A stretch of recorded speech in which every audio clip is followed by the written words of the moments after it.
UFC icon Chael Sonnen recently shared an intriguing theory about an error on the promotion's part that may have potentially prevented Khabib Nurmagomedov from returning to action.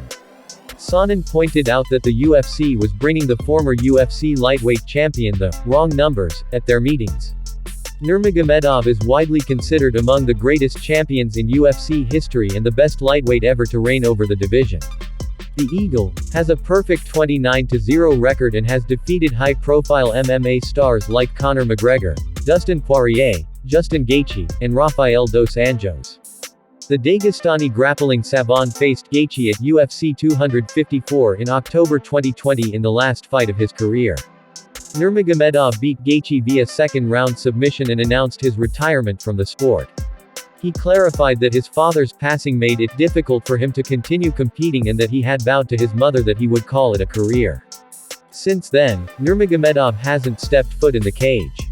However, fans are ever hopeful of his return and many long to see him run it back against McGregor.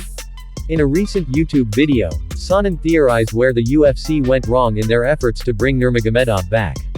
He said, "The UFC would have got him. They would have been able to talk him into that one more. They looked at the wrong numbers. Every time they had a meeting, they brought him more commas and zeros, the wrong number. The number they needed to adjust was the weight class." Sonnen continued, "They could have made it 165 pounds, and done whatever they do there. They could have gone 170 pounds. They could have gone super fight. They could have done both. They could have taken and accepted his belt back and moved him against Conor McGregor for 170 pounds. That was the mistake that they made." Bilal Muhammad recently lauded Khabib Nurmagomedov as the MMA GOAT.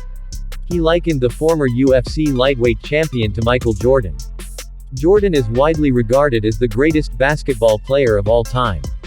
Ahead of his welterweight title fight against Leon Edwards at UFC 304 this weekend, Muhammad spoke to TNT Sports and praised Nurmagomedov while counting his lucky stars to be able to contact him anytime. He said, "I was always a fan of his and I consider him the GOAT of MMA, so to be able to talk to the Michael Jordan of your sport anytime. Hey bro, what do you think of, how you doing? You're like, bro, what do you mean how am I doing? How are you doing? It's fight week. So, it's always cool anytime I get messages from him."